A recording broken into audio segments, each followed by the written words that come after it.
La Voz del Derecho presenta Panorama Económico. Los hechos, las cifras, las medidas oficiales, el sistema cambiario, monetario y crediticio. Dirige y conduce Luis Alberto Ávila.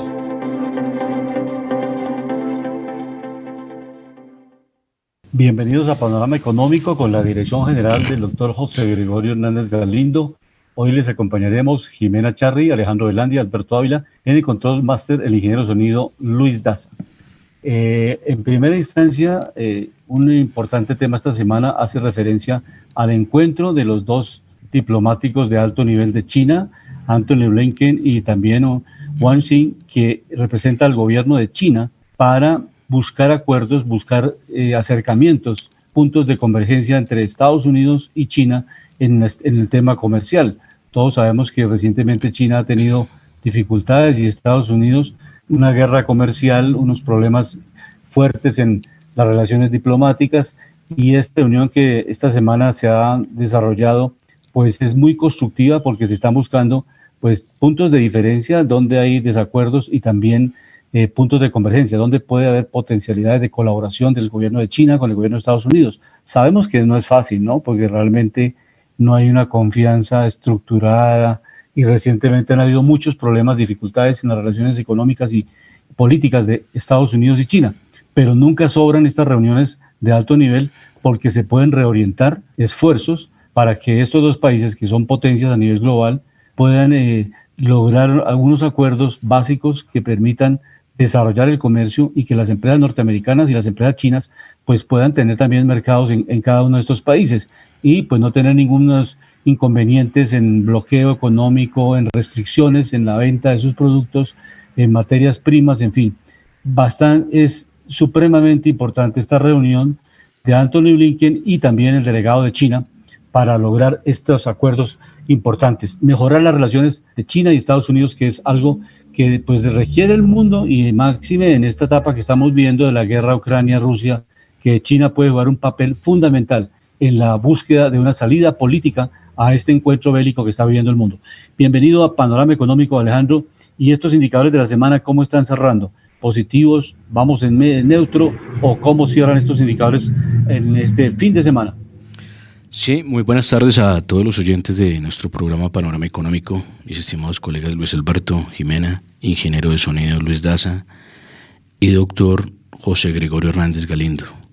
Estamos mirando precisamente los movimientos y esto obviamente que se da entre Antony Blinken y Wang, pues es algo que tienen que buscar estos dos países porque son socios comerciales muy importantes.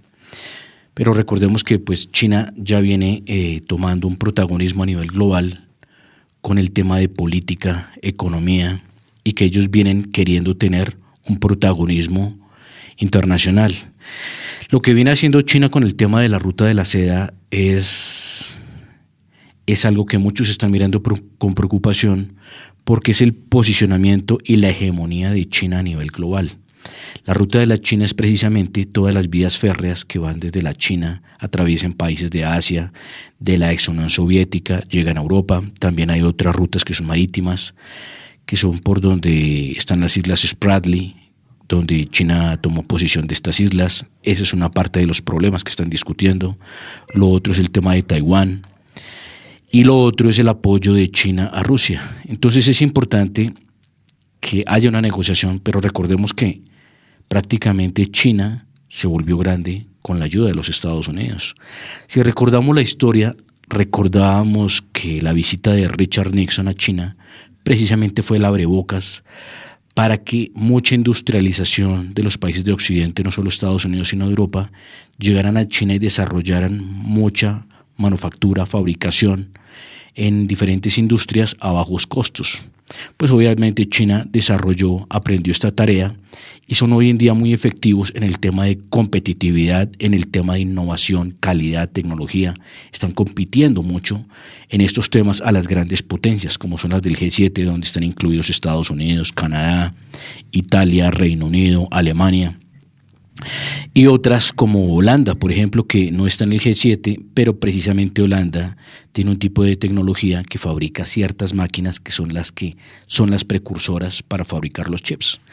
Entonces es importante analizar y todo mirar todo esto en profundidad. Igual que, pues dentro de todas estas cosas que suceden, hay noticias que aparentemente son contradictorias que nunca le cuentan al público, que son negociaciones internas entre los estados, en que muchos políticos a veces deben favores a ciertos estados y a veces estas negociaciones, gran parte de esa articulación es por favores adeudados o cosas por recibir. Por ejemplo, la salida que tuvo Estados Unidos de Afganistán fue algo que muchos no entendieron, ¿no? Y que por qué Biden no hizo una política para seguir trabajando sobre ese tema, sino que se perdió una inversión muy grande, no solo en lo militar, sino en infraestructura y en la política regional también. Y el ganador en esto también fue China. Pero pasando a indicadores económicos que son importantes para todos a nivel global. Miramos las acciones más transadas del mercado, esto dentro de la Bolsa de Valores de los Estados Unidos. Vemos las acciones más grandes, las compañías más grandes. En el movimiento de hoy vemos a Tesla cerrando positivo el 1.25%, cerrando en los $281. Recordamos que Tesla viene en la fabricación de automóviles eléctricos, es una tecnológica donde viene ampliando mucho su mercado, es una compañía que está muy valorada a nivel de bursatilidad a nivel global y viene en expansión. Miramos la acción de AMD, hoy subiendo levemente el 0.02%, llegando a los $115.94. Acciones como Nvidia, $454, esta sí cae menos el 1.10%. Amazon cierra en los $134, recordemos que Amazon es comercio electrónico, y hoy cierra positivo el 0.28%. Recordemos que Amazon está en cabeza de Jeff Bezos, según está de tercer hombre más rico del mundo, y Tesla en cabeza del hombre más rico del mundo, que es Elon Musk. Vemos a Microsoft también hoy subiendo levemente 0.75% y cerrando en los $345. El caso de Facebook, que se registra como Meta en el mercado, esta cae menos el 1.45 y cierra en los $308 por cada acción. En el caso de Apple, una de las compañías más importantes de los Estados Unidos y del mundo a nivel tecnológico, de mercados que más registra ingresos, bursatilidad, es la empresa de las empresas, está siempre peleándose el primer y el segundo lugar en más alta bursatilidad, valor a nivel en libros. Y en mercado la vemos hoy cerrando en los $190 y subiendo levemente el 0.08%. En el caso de nuevas inversiones, que muchos están expectantes, el caso de las cripto, vemos hoy Bitcoin cerrando en los $3.065 y esta cripto hoy cayendo fuerte, menos el 4%. En el caso de Ethereum, hoy cerrando en los $1.910, cayendo también fuerte, menos el 4.30%.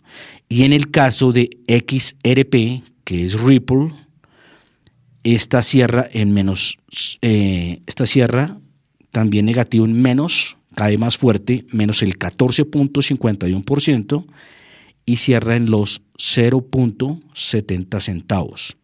Dentro de otros indicadores también que son importantes para todos, miramos lo que veníamos hablando con el tema de la Bolsa de Nueva York. Vemos el indicador Dow Jones hoy cerrando positivo 0.30% y cerrando en los $34.693.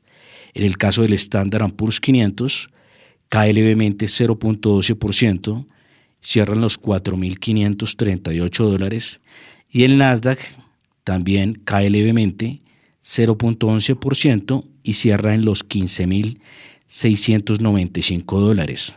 En bolsas de Europa, bolsas de Asia, miramos en Asia que Japón es la tercera economía a nivel global por Producto Interno Bruto, cierra su indicador Nikkei en la bolsa de Tokio menos el 1.26% y cierra en los $32.335. En el caso de Alemania, motor de Europa y primera economía de la zona euro, cuarta economía a nivel global por Producto Interno Bruto, vemos al indicador DAX alemán en la bolsa de Frankfurt, cierra en los $16.180 con una caída leve de menos el 0.45%. Y también miramos, más adelante miraremos materias primas y continuaremos también hablando en este momento sobre las tasas de interés a nivel global. Vemos que la Reserva Federal de los Estados Unidos sigue estable en el 5.25%, Banco Central Europeo 4%, Banco del Reino Unido 5%, Canadá, lo vemos en el Suiza, 1.75%, Canadá 5%, Japón 0.10%, esta es la tasa del Banco Central, Rusia 7.50%, India con su tasa del Banco Central 6.50%, China 3.55% y Brasil en 13.75%. Sí, a propósito que Alejandro comenta Brasil, el equipo económico de Brasil ha planteado la necesidad de bajar las tasas de interés. Algunos analistas en Brasil dicen que bajará 25 puntos, otros han planteado que se puede perfectamente, como la inflación ha venido cediendo, ha venido bajando los precios en Brasil, que se puede inclusive llegar hasta una recorte en la tasa de interés de 50 puntos. El presidente Lula da Silva también ha manifestado el interés y le ha pedido al Banco Central que baje la tasa para pues reactivar la economía, que ha afectado bastante a las pequeñas y medianas empresas y que es la única manera de empezar a reactivar nuevamente la economía brasilera, bajando las tasas de interés. Sí. Vamos a ver qué decisión toma el Banco Central de Brasil, pero por lo menos sí se prevé que 25 puntos sea el recorte en las tasas de interés en la próxima reunión del Banco Central de Brasil. Sí, veníamos hablando sobre 25 puntos básicos, ¿no? Que sería el 0.25%, para que los oyentes lo entiendan. Y hablando de Brasil, profesor Luis Alberto y oyentes, acá les comento, la inflación de Brasil sigue bajando. Qué buena la política de haber dejado la tasa en el 13.75 durante mucho tiempo. Así viniera bajando, la dejaban estable. En este momento vemos que la tasa cayó la tasa cayó al 3.16%. Venía del 3.94%. Prácticamente en este momento Brasil ha demostrado, pues dentro de las economías grandes, tener una política muy eficiente en el tema de bajar precisamente la inflación a través de subir su tasa, ¿no? Entonces, muchos también están diciendo que Lula, por favor, tenga mucho cuidado el presidente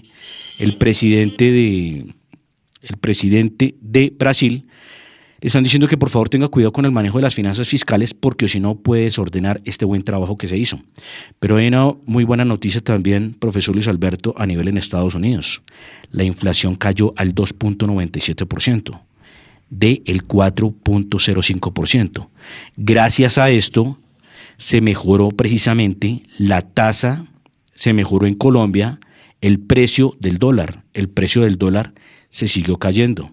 Entonces es algo muy positivo precisamente, y porque muchos van a preguntar por qué se cayó, aunque más adelante en Nacional tocaremos el tema, es porque Colombia tiene la tasa de interés mucho más alta que en Estados Unidos. Al Estados Unidos haber bajado la inflación, pues obviamente los analistas que van a mirar que Estados Unidos ya no tendría la necesidad, por la baja que viene teniendo la tasa de inflación, de estar continuando con la subida de la tasa de interés por parte del Banco Central de los Estados Unidos. Pero si vamos a mirar, profesor Luis Alberto, el país con la inflación más baja de América en este momento, Costa Rica, llega a tener en este momento una inflación negativa de menos el 1%. Miramos a Panamá, 0.42% de inflación, Ecuador, 1.69%, Bolivia 2.73% y Estados Unidos le sigue con 2.97%. Pero ahora si vamos a mirar los países con más alta inflación de América, Venezuela, aunque descendió la inflación, venía del 429%, bajó al 404%. Obviamente esto es una inflación desproporcionada. En el caso de Argentina, no viene bajando la inflación, sino viene subiendo. Pasa del 114 al 116%. Surinam, 64%. Haití, 46% de inflación. Cuba, 45%. Y le sigue Colombia con el 12.13%. Recordamos que Colombia venía del 12.36% y tuvo un descenso al 12.13%. Estos son datos muy importantes, pero de otro lado, aquí en Colombia y en Brasil, se hace un comparativo básicamente de los dos países que requieren mayor esfuerzo para disminuir la pobreza. O sea, Colombia, según la Organización para la Cooperación del Desarrollo Económico, durará 11 generaciones para lograr mejorar el ingreso promedio de los sectores más pobres del país. Imagínense, 11 generaciones. Mientras tanto, Brasil pues durará 9 generaciones, Estados Unidos 5 generaciones para reducir esa brecha entre ricos y pobres que se da en todo el mundo, no solamente en Colombia, pero Colombia ocupa el primer lugar entre los países afiliados a la OCDE, a la Organización para la Cooperación del Desarrollo Económico. Es el país más desigual de la OCDE y nos vamos a demorar 11 generaciones. Imaginémonos cuánto tiempo tiene que darse este proceso. Entonces, el gran reto para los que estamos en estos programas de economía o haciendo análisis económico es cómo lograr con un modelo de desarrollo poder mejorar, superar más rápidamente, o sea, subir por ascensor la disminución de esa brecha entre pobres y ricos. No se trata de hablar de cambiar de sistema económico, porque como hemos hablado en muchos programas, el sistema económico en el mundo imperante, el 99.9% es el sistema capitalista. El 1%, pues hay unos intentos de sistema socialista que han fracasado, pero la verdad es que el sistema capitalista en el mundo requiere unas reformas importantes. No lo dice el programa Panorama Económico en La Voz del Derecho, lo está diciendo la OCDE, que se demorarán 11 generaciones. Eso es un mundanal de tiempo para poder mejorar las condiciones de los niños del Chocó, los niños de La Guajira, los niños de la zona pacífica en general, todas esas personas que no tienen acceso a educación de calidad y cantidad, o sea, no hay la cobertura suficiente. Entonces, para eso se requiere básicamente ofrecimiento de educación, porque es la educación la que permite la movilidad social. No es lo mismo tener un médico que una persona analfabeta, no es lo mismo tener un ingeniero que una persona sin ninguna formación. Entonces, ese es el reto que tienen los países en el mundo. Y la OCDE, pues obviamente nos ha calificado como el primer país de la OCDE con esta gran diferencia. Obviamente Europa se demorará 6 años, Estados Unidos 5, para mejorar esta situación económica de diferencia. Mirando, es muy importante dentro del panorama internacional, analizando los países, por ejemplo, que tienen el Producto Interno Bruto per cápita más alto del mundo. Vemos a Mónaco, que queda en Europa, a Liechtenstein en Europa, Luxemburgo, Islas Bermudas, que son del Reino Unido, Irlanda, que es uno de los países revelación a nivel global sobre generación de riqueza y cómo salir de la pobreza, Suiza, Noruega, Islas Caimán, Singapur, Estados Unidos, Islandia, y cerramos en el 10º puesto con Dinamarca. Hay una cosa muy interesante dentro de los países de la OCDE que comentaba mi estimado colega, que obviamente Colombia es el país con más desigualdad económica.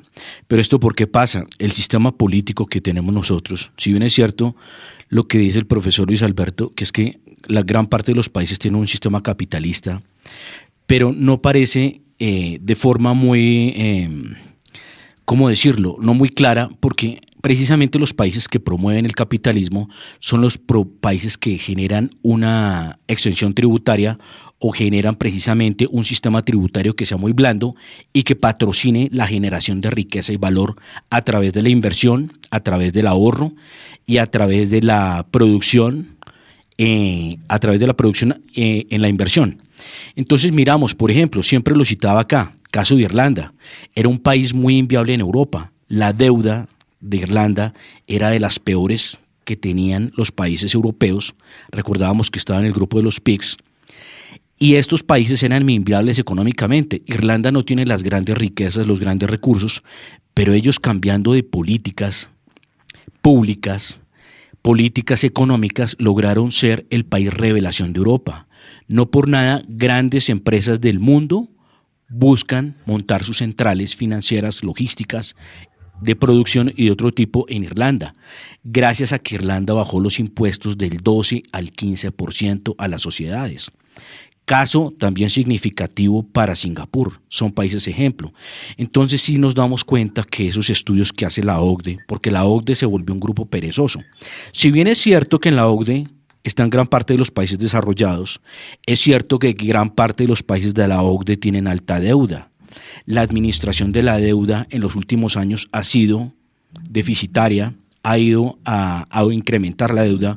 Muchos países que están en la OCDE ya pasaron el 100% de la deuda sobre su Producto Interno Bruto. Ya muchas de sus economías en la senda futura no es viable, porque un país que tiene alta deuda, que ya sobrepasa del 100% y que todos los años viene teniendo un déficit, tanto comercial como presupuestario, y en muchos otros órdenes, pues es un país que no va a tener pues una buena prosperidad. En el caso de Estados Unidos, que está en este club, que me parece muy importante, y resultamos Estados Unidos porque pues tiene industrias muy fuertes, pero Estados Unidos, ¿qué le toca arreglar? El tema del déficit comercial. Estados Unidos viene hace muchos años teniendo déficit comercial, y esta mal llamada guerra que dicen entre Estados Unidos y China no es que sea una guerra económica. Es que Trump le empezó a decir a China: nosotros tenemos que tener una balanza comercial más equilibrada. Resulta que el déficit comercial que tiene Estados Unidos con China es alarmante y sigue creciendo cada vez más. Y esto es lo que hace que un país no sea competitivo a futuro. Y otra cosa que está haciendo China a nivel global, junto con la ruta de la seda y junto con sus políticas económicas a través del yuan, está haciendo que a través del grupo de los BRICS, que se están poniendo de acuerdo para usar menos el dólar, empieza a desestabilizarse precisamente la fortaleza de Estados Unidos. Porque recordemos que la industria más fuerte de Estados Unidos, por encima de todas, y lo que lo ha hecho líder a nivel global, es su dólar. Porque el dólar es referencia a nivel global en transabilidad, en negocios. Es la moneda que permite hacer intercambio a nivel global por excelencia. Esa es una. Y dos, que es el refugio de las divisas más importantes del planeta. Muchos bancos centrales de muchas partes del mundo tienen sus reservas en dólares. Por eso es que Estados Unidos en este momento logra todavía ser poderoso y potente. Pero si China, junto con Brasil, India y Rusia, vienen tomando estas políticas, y también que se les quería añadir a este grupo de los BRICS, Arabia Saudita, pues pueden correr peligro también. Entonces lo importante es mirar los países que nos dan ejemplo, que nos muestran ejemplo, cuál puede ser la senda del crecimiento promocionando el capitalismo. Una de las formas de promocionar el capitalismo es tener impuestos muy bajos, promocionar el desarrollo y la inversión, para que todos sus habitantes se pueda democratizar la riqueza, todos puedan tener ahorros, todos puedan entrar al mercado de capitales, entrar a acciones, por ejemplo, como en Colombia, ese Ecopetrol que genera buenos dividendos, que puede tener altas valorizaciones, pero si no están anclados a una política de gobierno que ayude al crecimiento de los sectores económicos, pues no va a suceder. Y recordemos que son pocos los países que han sido eficientes en el tema de capitalismo, mirando hacia la inclusión social, como los nórdicos, pero porque ellos no tienen los niveles de corrupción que tenemos. Entonces, para crear prosperidad hay que crear precisamente la protección jurídica, las políticas de desarrollo, para ser tan exitosos como países, como ciudades-estado, como Singapur. En Singapur se castiga mucho el delito a los servidores públicos. Prácticamente se puede castigar hasta con la vida, con la expropiación total de sus bienes. Entonces nosotros podemos mirar precisamente dónde están las soluciones y no quedarnos en teorías superfluas, sino estar copiando países que realmente nos demuestran éxito de momento. ¿Cómo les parece a todos los oyentes de La Voz del Derecho y de las personas que nos siguen en las redes que las criptomonedas de inteligencia artificial se dispararon en el 426% desde el inicio de este año? Y básicamente, Alejandro, porque pues obviamente este es el mercado de moda en el año 2023. Cada plataforma, por ejemplo Google, ya lanzó su propia plataforma de inteligencia artificial, lo mismo lo hizo Microsoft. Entonces, pues desde luego las acciones de estas alternativas pues han venido subiendo. Ya les repito, 460%, pues es un indicador muy importante. ¿Cómo lo ve ese panorama realmente con este incremento de las criptomonedas especializadas en inteligencia artificial? De acuerdo con los datos de muchos analistas en el mundo, pues esto tiene una tendencia alcista, por lo menos durante este año. Se ve que es una de las perspectivas más interesantes de inversión para muchos sectores en el mundo, en este tipo de monedas y en este tipo de inversiones. De acuerdo, ayer precisamente en la noche estaba invitado a una reunión y pues obviamente dentro de este mercado, profesor Luis Alberto y queridos oyentes, hay que explicarles una cosa. Como este mercado no está muy auditado y muy regulado, toca investigar mucho. Investigar mucho no solo por lo que le dicen a uno, porque son historias, pero esas historias toca auditarlas, toca investigar para ver si es cierto los fundamentales que ellos manejan. Por ejemplo, hoy estábamos viendo que las cripto en su mayoría están a la baja. Pero lo que dice el profesor Luis Alberto, toca tener cuidado con esto porque en inteligencia artificial, como ella trata de simplificar muchas cosas, puede manejar también efectos rally o efectos embudo en el mercado. ¿Qué podría ser un efecto rally o un efecto embudo? Que obviamente se mande una noticia al mercado que se diga, por ejemplo, la criptomoneda 5F va a subir en este mes 1000%. Entonces, al mandar toda esa publicidad al mercado, pues ¿qué va a hacer la gente? Pues obviamente invertir en esta cripto, pero no hay algo realmente que sustente la valoración de ese activo y el sustento de ese activo en el mercado. Recordemos que un activo tiene que tener un valor intrínseco, algo que realmente lo haga valer. Por ejemplo, nosotros tenemos como refugios a nivel clásico el oro y la plata. ¿Por qué el oro y la plata nos sirven como refugio? Porque son metales preciosos que no se corroen y que duran a través del tiempo. Gracias a eso nos prestan una transabilidad y también que a nivel de industria tienen muchos usos. Recordemos que el oro es uno de los metales más preciados precisamente por su durabilidad, por lo maleable que es y porque es un metal dentro de los minerales que hay, que son los que menos se degradan. Entonces hay un valor intrínseco. Por ejemplo, la acción de una empresa representa un valor en la generación de ventas de esta. Entonces siempre hay que mirar un valor intrínseco, porque en estos temas de mercado es importante investigar. Sí es importante investigar las cosas en el mercado real que está auditado y regulado, mucho más con el tema de las cripto. Esto es un llamado precisamente para todos, para que no se dejen engañar por estas redes. No sé si el profesor Luis Alberto en esta semana estábamos evaluando una información de empresas que se están cayendo, que están patrocinando criptos. Esto en el caso, por ejemplo, el segundo intermediador más grande del mercado, que era FTX, que precisamente su fundador en este momento está en casa por cárcel, ¿no? No sé si lo vio el profesor Luis Alberto. Sí, correcto. Entonces la idea es, en este tema de mercados que es interesante y tecnológicos de última tendencia, es importante analizar e investigar. Y otro llamado, es importante que ustedes entren directamente al mercado sin que necesiten ningún tipo de red, porque es que resulta que las redes casi siempre en su sistema piramidal, los que inician estas redes son los que se tienden a quedar con todo, ¿no? Y obviamente pues el mercado necesita transparencia porque los clientes lo que más quieren es precisamente, si invierten algo, pues es que sus activos estén protegidos. Entonces es importante y qué bueno que lo cita mi estimado colega Luis Alberto, porque este es el tema de la tendencia que hay que mirar y evaluar. Y otra pauta dentro del mercado, pero ya que hablamos de las cripto, sería interesante, por ejemplo, invertir en una cripto que esté todavía en centavos, pero ojalá que tenga un fundamental muy fuerte de crecimiento. ¿Qué sería un fundamental muy fuerte de crecimiento que le dé un valor estratégico a una nueva cripto? Que permita una excelente transabilidad, rapidez, bajos costos o nulos costos, y que a nivel tecnológico presente una seguridad en el intercambio y también que esté anclado a contratos de transabilidad o, por ejemplo, a materias primas. Será interesante porque obviamente estaría atado precisamente a un valor real. El caso que le pasó precisamente al dólar, profesor Luis Alberto, que también lo puede constatar con el tema de que Estados Unidos se reunía mucho con los países de Medio Oriente, porque eso también le daba fuerza de intercambio al dólar. Como el petróleo se negocia mucho a nivel global y es un activo esencial, y si se transa en dólares, pues es una maravilla para el dólar, porque la demanda sobre esa negociación siempre va a ser a través del dólar sobre un bien tan esencial que sigue siendo el petróleo, ¿no? De acuerdo.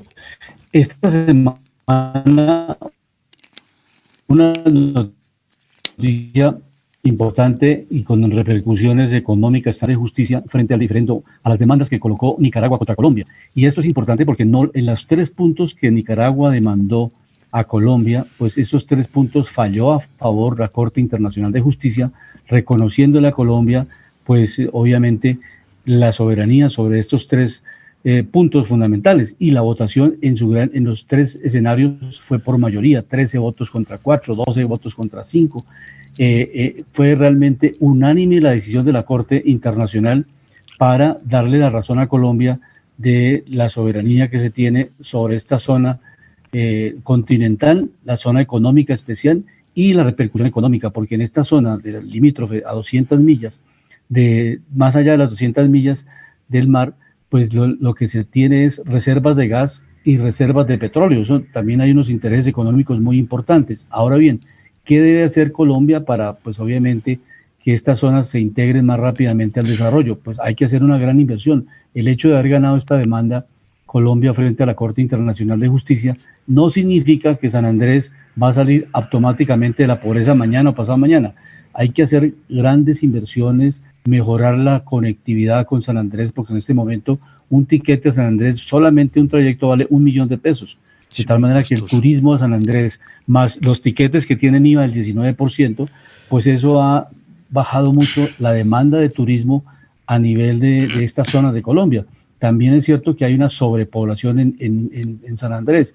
Todos esos factores hay que empezar a corregirlos para que estas zonas se integren realmente a Colombia, y ese triunfo que se tuvo con Nicaragua de las pretensiones que tenía de, pues obviamente, conquistar o tener mayor territorio y también el desarrollo y el impacto que iba a tener sobre el agua del mar, no lo puede hacer en Nicaragua, pero Colombia debe desarrollar unos proyectos estratégicos en estas zonas que le permitan a los raizales pues tener más ingresos, mejorar la calidad de vida y sentirse cada vez más colombianos. No solamente es el hecho de tenerlos acá, sino que esas regiones periféricas de Colombia tengan importantes inversiones para que mejoren la calidad de vida de los isleños y toda la gente que vive en estos territorios. Profesor, algo muy importante dentro de lo que usted está hablando, las pretensiones de Nicaragua estaban en extender su plataforma continental 200 millas, ¿no?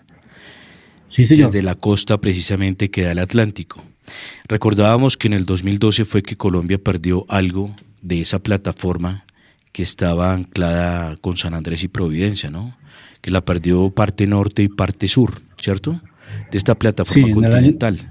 Explicándole eso a los oyentes. 2012. Sí, pero precisamente lo que estaban en pretensiones en este momento era seguirla ampliando en estas zonas que ya pertenecían a Colombia, que es donde está San Andrés y Providencia, ¿no? Que es donde está la plataforma extendida hacia el Mar Caribe y lo que tiene que ver con la costa atlántica, ¿no? Sobre las aguas marítimas del país, y reiteró la soberanía de Colombia no solo sobre las islas de San Andrés y Providencia y Santa Catalina, sino que también cubrió los cayos en el país centroamericano que también buscaba esa influencia de Nicaragua.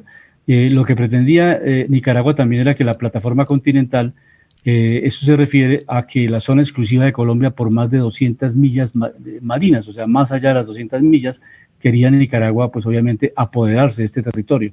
Eso es básicamente en síntesis lo que la Corte Internacional de Justicia, sobre todo la tradición de esta Corte es que a veces no fallaban 100%, o sea, en este momento falló 100% a favor de Colombia, o sea, las 3 peticiones que presentó Nicaragua, todas les fueron negadas.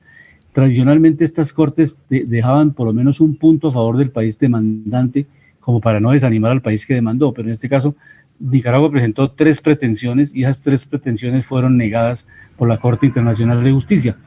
Eso es un precedente muy importante porque desde luego ya Nicaragua, la vicepresidenta de este país, en el día de ayer, pues salió a reconocer el fallo de la Corte Internacional de Justicia y que pues obviamente Nicaragua acata este fallo.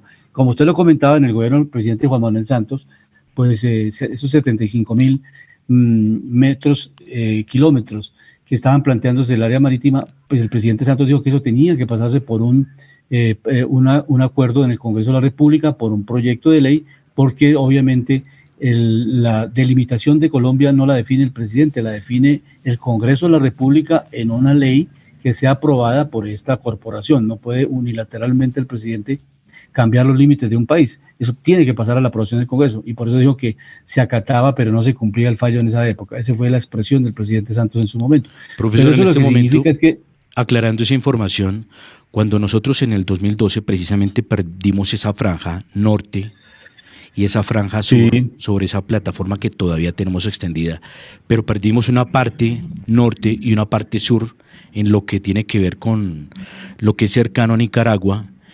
Eso no se ha ratificado en el Congreso, entonces nosotros ante la ley de Colombia todavía somos dueños de esas 2 partes que aparentemente ganaron ellos, ¿cierto? Exactamente, sí, no ha O sea, habido, para que y nosotros por tengamos eso una modificación en eso, tiene que haber en tiene el que Congreso una ley de la República, una ley que ratifique eso. Pero en este una ley del momento eso Congreso. no está hecho. O sea, Colombia todavía puede negar eso, ¿cierto? Sí, Colombia pues, naturalmente ha desarrollado actividades en esa zona, ha venido desarrollando con los raizales, pues la pesca artesanal y actividades colaterales, y obviamente ha habido protestas por parte de Nicaragua, pero en eso se ha venido trabajando, y la última propuesta que hace el canciller colombiano a Nicaragua es que se active una mesa de negociación permanente para este punto específico que fue el que falló la Corte Internacional de Justicia en el año 2012. Pero realmente el fallo más importante y que no tiene ningún tipo de apelación es este que la semana, hoy, el jueves, o sea ayer, a las 8 de la mañana, se conoció el fallo de la Corte Internacional de Justicia en este sentido y que no tiene ninguna otra instancia de reclamación, o sea, no hay ninguna apelación. Este es un fallo definitivo. Profesor, pero la pregunta es, ¿Colombia ya se dio estos derechos sobre esa parte norte y esa parte sur de la plataforma? No. No ha cedido todavía.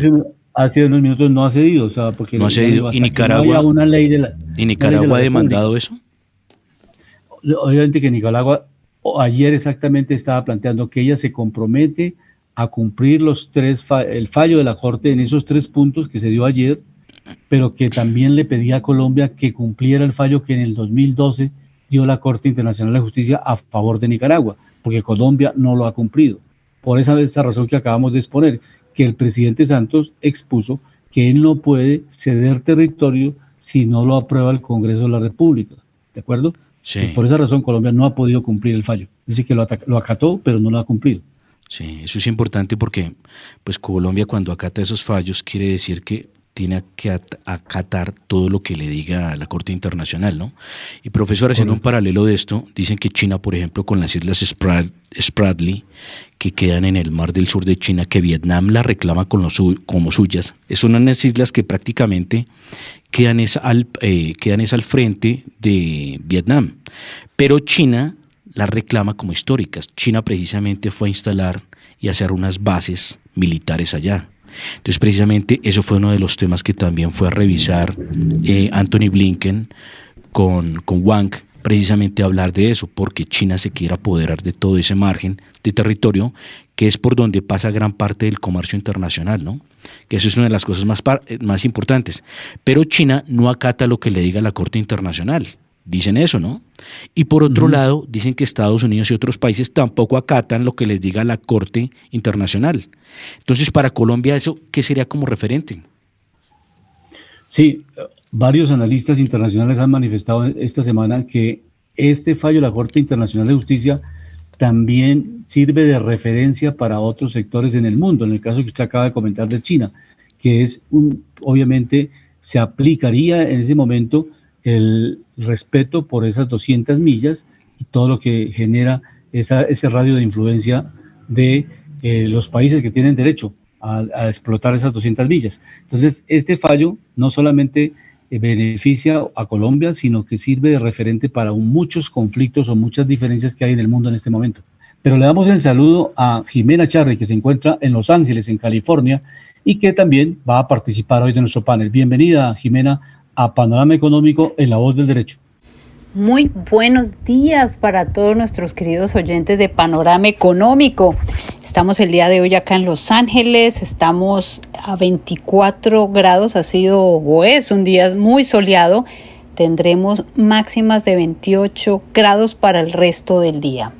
Doctor, este viernes en el portal de Valor Analítica, una noticia muy importante para el país. Entonces, el ministro de Hacienda, Ricardo Bonilla, reveló uno de los grandes resultados que se obtuvieron en el encuentro con el Banco de Desarrollo de América Latina y el Caribe, CAF, acerca de 2 nuevos créditos para Colombia. El primero estaría enfocado en la construcción de la segunda línea del metro. Este megaproyecto busca construir un nuevo trayecto de tren en la capital que iría desde la calle 72 con Avenida Caracas hasta las localidades de Suba y Engativá. Para esto se prevén inversiones de alrededor de 35 billones. Esto sería pagado a largo plazo en Colombia y con aportes de la nación y el distrito. De otro lado, el ministro Bonilla indicó que el segundo crédito que aprobó la CAF está enfocado en las bancas de desarrollo del país. Cita lo siguiente: esta segunda línea es muy importante porque abre el terreno a señalar que las bancas de desarrollo no solo pueden pensar en estar para obras físicas, sino que deben encaminar sus esfuerzos hacia la construcción de equidad, dijo el ministro. De otro lado, pues se señala también que con estos créditos se busca capitalizar en $7,000 millones. La CAF ha buscado capitalizar estos $7,000 millones y eso es un esfuerzo significativo para poder concentrar recursos y poderlos distribuir de la mejor manera, dice el ministro Bonilla. Vale recordar que en marzo del 2022 la Asamblea de Accionistas de la CAF aprobó la capitalización histórica de la institución por $7,000 millones que permitirá duplicar la cartera al 2030, lo que demuestra el compromiso de los países miembros que ven a la CAF como un aliado imprescindible para apoyar técnica y financieramente sus planes de desarrollo a corto, mediano y largo plazo. ¿Cuál es la segunda línea del Metro de Bogotá entonces? Pues de acuerdo con la información entregada por la Alcaldía de Bogotá, ya inició el proceso de licitación para la construcción de la segunda línea del Metro de Bogotá. Esta, recordemos, comenzó el pasado 15 de mayo y el día 28 de junio terminó el plazo y se espera pues que comience la segunda fase de la licitación, que consiste en la presentación de ofertas económicas del 29 de septiembre al 14 de febrero de 2024. Con esto, en marzo del 2024 se adjudicará la construcción de la segunda línea del Metro de Bogotá. Entonces, recordemos, la segunda línea del metro beneficiará a 2,5 millones de habitantes, recorrerá 4 localidades de la ciudad, iniciando en Chapinero, en donde tendrá conexión con la línea 1 y siguiendo por Barrios Unidos hasta Engativá para tomar rumbo hacia Suba por la avenida Ciudad de Cali. Se estima que en hora pico movilizará 49,000 pasajeros por hora por sentido, con una flota de 25 trenes. Entonces, muy interesante toda esta información por cuenta de Valora Analítica. Doctor, un fuerte abrazo para todos nuestros queridos oyentes. Doctor, y una pregunta que nos hacen nuestros oyentes con este tema del dólar es: ¿compramos dólar? ¿Irá a bajar un poco más? ¿O será que ya ese es el precio que el mejor precio que pueden comprar? Este es el mejor momento, pensaría yo, ¿no es cierto, Alejandro? Porque está como en casas de cambio se puede comprar alrededor de los 3,900 pesos por dólar. Entonces, para quienes estén pensando de pronto en hacer una pequeña inversión o quieran venir a Estados Unidos, estén organizando su viaje, puede ser este el mejor momento para hacerlo. ¿Qué opinan ustedes? Pues yo le diría a Jimena que hay que esperar precisamente porque es que nosotros veníamos de una devaluación muy fuerte y muchos acá en Colombia ven como una esperanza que el dólar se haya devuelto, pero es que nosotros recordamos, profesor Luis Alberto, que venimos desde hace 2-3 años, desde un dólar de 3,000, fluctuando los 3,000, que nos tocó llegarlo a ver en 5,200. Entonces recordemos que no es que Colombia sea una potencia en este momento, sea de los países más maravillosos del mundo a nivel económico.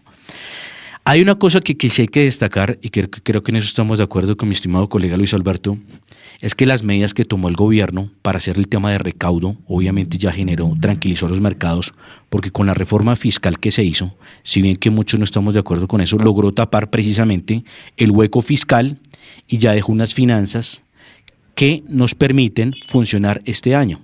Es así, ¿cierto? Eso por un lado. Sí, no, y también lo del fondo del especial de los combustibles, sí, también le da confianza porque ese fondo está... Pues, porque genera más dinero. Alto. Sí, claro, pero perdón, de cierta forma no es que, expliquémoslo a los oyentes, no es que genere más dinero, sino que obviamente le da más dinero al Estado, porque una cosa es generar dinero y otra cosa es el Estado recaudar más dinero, que son dos temas muy distintos. Generación de dinero es, por ejemplo, lo que hace Ecopetrol, sí, que es explorar, encontrar productos nuevos y generar más ingresos a través de un valor adquirido nuevo. ¿Sí?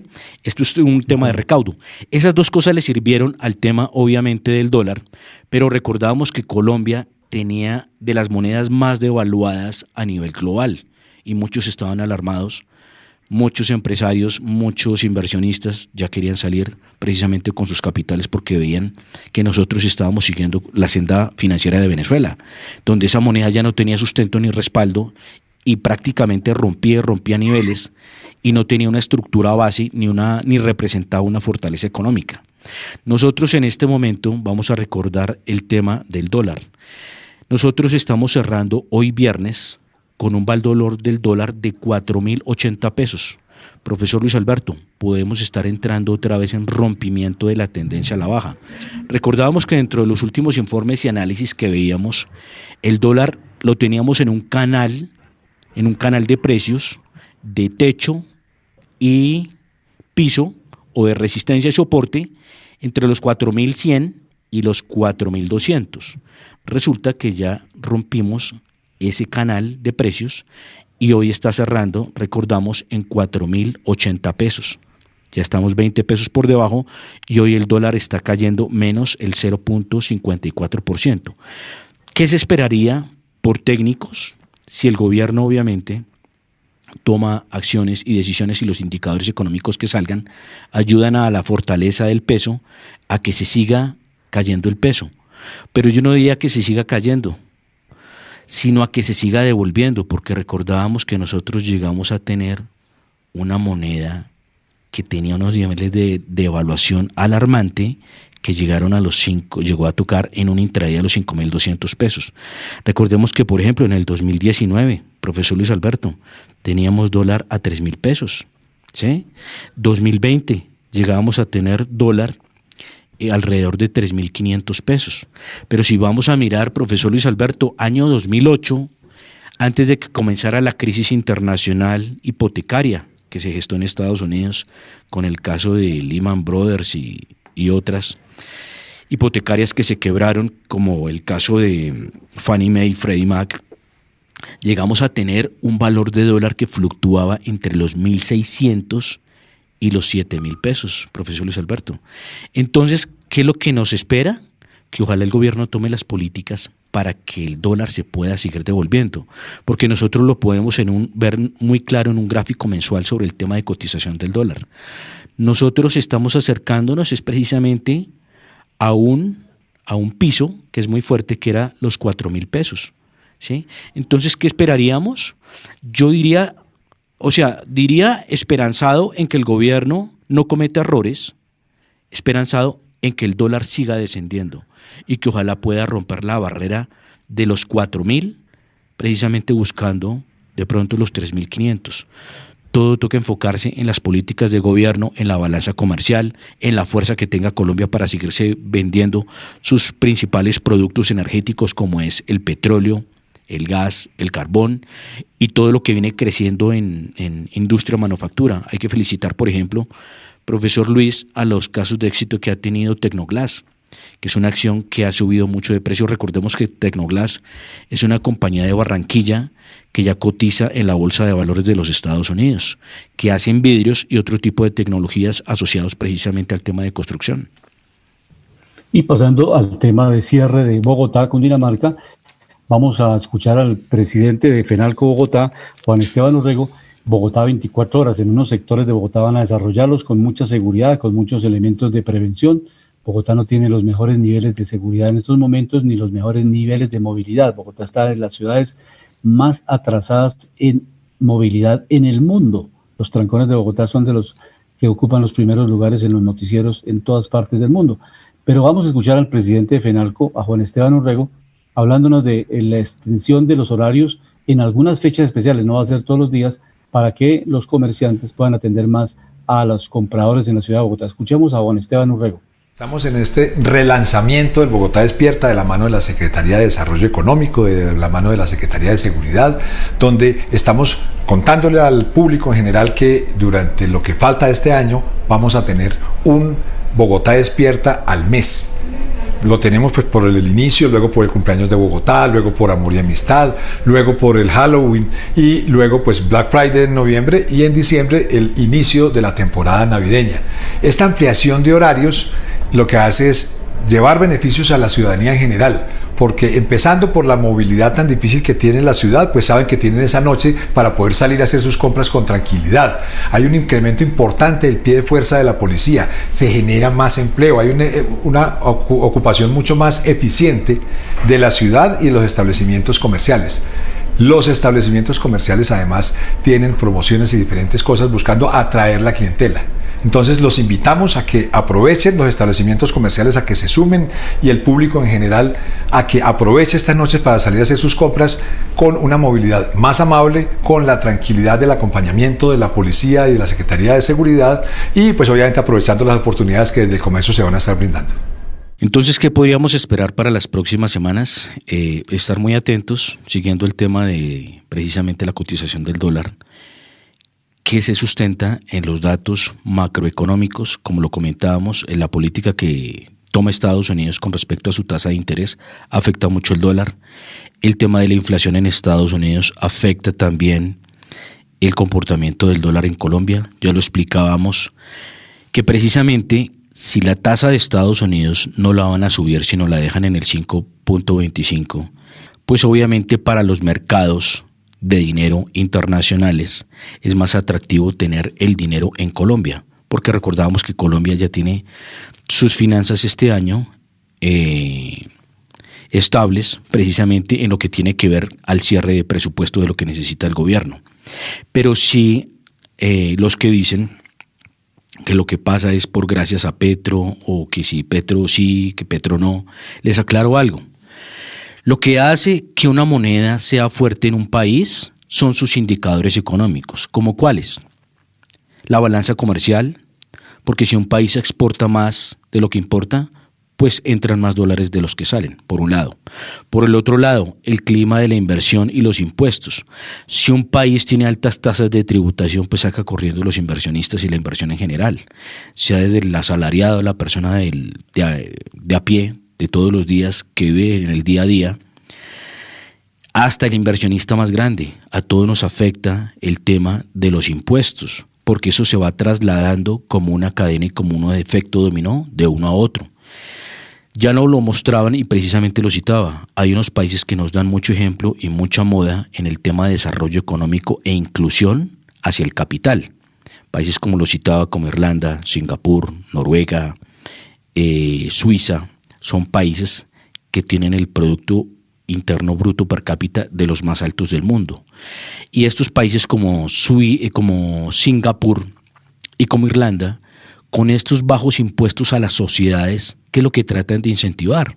Pues que todas las personas puedan entrar como inversionistas y crear empresas y sociedades, porque los impuestos son muy bajos.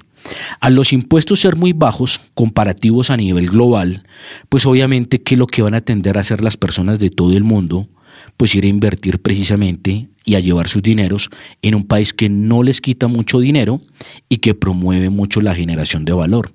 Recordamos que precisamente las economías desarrolladas como Estados Unidos se han visto beneficiadas por la baja de impuestos. Esto en el gobierno de Trump, como lo recordábamos, bajó impuestos del 35 al 21%. Esto volvió a Estados Unidos un poco más competitivo que muchas otras economías, porque no es lo mismo tener impuestos en una empresa de 35% a 21%. Ese excedente de dinero ingresa como utilidades. Esas utilidades sirven para reinvertir, para ampliar precisamente su sector productivo, para dar más dinero a sus inversionistas a través de los dividendos. Entonces el círculo virtuoso es positivo. Por eso es importante que los economistas, los financieros y los de mercado, que muchos lo saben, los que no lo saben, siempre miren cuál es el resultado de cada política que se hace a nivel de cada gobierno. El presidente Gustavo Petro habla mucho del tema de industrialización, pero mire con lo que está pasando en el tema de la industria del turismo. No le están poniendo atención a esta industria. ¿Cómo es que hay tiquetes a 800 y 1 millón de pesos a San Andrés y a partes de la costa a 500.000 pesos, cuando habían tiquetes que se conseguían a 80, 100.000, 150.000 pesos? Esto precisamente no es porque el gobierno se ponga a imponer tarifas, porque eso no funciona así, ¿sí?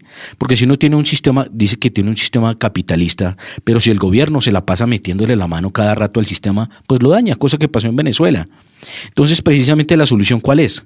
Tratar de incentivar la competencia a través de buenos precios, buenas tarifas tributarias y también a través de incentivos. Colombia, si por ejemplo produce energía, ¿por qué no le damos un poco el combustible más barato a las compañías que operan en Colombia. Podríamos hablar de un 5%, que no es mucho, pero en el valor final puede representar mucho. Porque es que un país se vuelve competitivo es cuando el gobierno ayuda precisamente a que sus sectores sean competitivos a nivel nacional e internacional. ¿Cómo? Con precios, no solo con calidad y servicio que se tiene que dar, sino es también con ese precio comparativo, porque la gente, si obtiene la mejor calidad por un precio más bajo, pues ¿qué va a hacer el cliente? Pues irse precisamente por los precios más atractivos. Veíamos que compañías como Viva Air, que es una aerolínea que se había creado en Colombia a bajo costo, Ultra Air, son compañías que se quebraron porque venían lastimadas desde la pandemia. Muchos le criticaban al presidente Duque que por qué iba a salvar a Avianca, que por qué le iba a dar dinero. Muchas de estas empresas les tocó parar precisamente operaciones, y por parar operaciones les tocaba seguir pagando a sus empleados y pagando impuestos y otra serie de costos. Si no generaban ingresos, pues ¿qué empresa iba a sobrevivir? Entonces estas compañías venían lastimadas, pero el gobierno ahí es donde precisamente tiene que estimular a través de promociones, ayudas y exenciones tributarias a estas compañías mientras generan un mayor desarrollo para poder competir y que se puedan sanear precisamente en sus cuentas donde venían lastimados desde esta pandemia. Entonces, la reflexión, ¿cuál es? Presidente Petro, acérquese de las personas que saben muy bien de los números, hacer números, pero no tanto con temas de recaudo, que eso es muy fácil, ¿sí? Sino a través de cómo generamos mayor valorización, mayores rentas, precisamente bajando costos estructurales como los temas tributarios y haciéndolos más eficientes. No es posible que Colombia, que venía con un problema tan grave a nivel de finanzas públicas, esté abriendo un ministerio donde se están gastando más de cientos de miles de millones. O sea, Colombia tiene que organizar precisamente ese aparato político, ese aparato estatal, reducirlo, volverlo más eficiente para que Colombia no tenga que cobrar tantos impuestos y sea una nación que tenga mucha atracción para la inversión, que trate muy bien a sus inversionistas, a los productores, porque recordemos que Colombia tiene una posición geoestratégica muy importante, está en toda la mitad de América y está pegada a uno de los puentes comerciales más importantes del mundo, que es Panamá. Tenemos todos los climas, tenemos agua, se pueden dar mucha serie de productos. Entonces, ¿qué tal Colombia volviéndolo un hub logístico a través de vender energía más barata que la producimos, a través de tener unas tasas tributarias muy cómodas para el mercado, unas zonas francas con modelo de exportación, ensamblaje y precisamente que seamos una cadena de valor dentro del continente? Entonces es importante mirar esto y al ministro Bonilla también hacerle un llamado, y a la ministra Irene Vélez, que obviamente venía hablando de crecimiento y hablando de que no más exploración de petróleo y gas, a que haga lo contrario, que sigamos generando riqueza, obviamente cuidando el medio ambiente, que es importante, pero cuidando los activos estratégicos de la nación. Ya lo recordábamos, como Ecopetrol e ISA, que son compañías a nivel sector energético muy importantes para la nación, no solo por lo que nos representa una seguridad energética, sino también por lo que nos representa una seguridad en las finanzas públicas del Estado, y que eso a su vez se traduce en el bienestar para todos los ciudadanos en Colombia.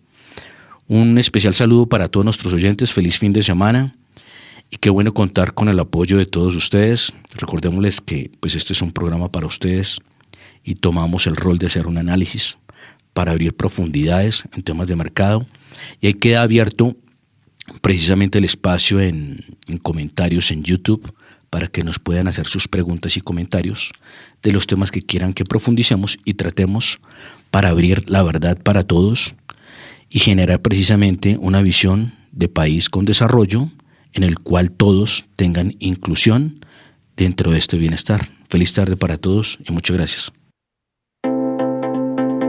La Voz del Derecho presentó Panorama Económico. Los hechos, las cifras, las medidas oficiales, el sistema cambiario, monetario y crediticio, la agricultura, la industria, en La Voz del Derecho.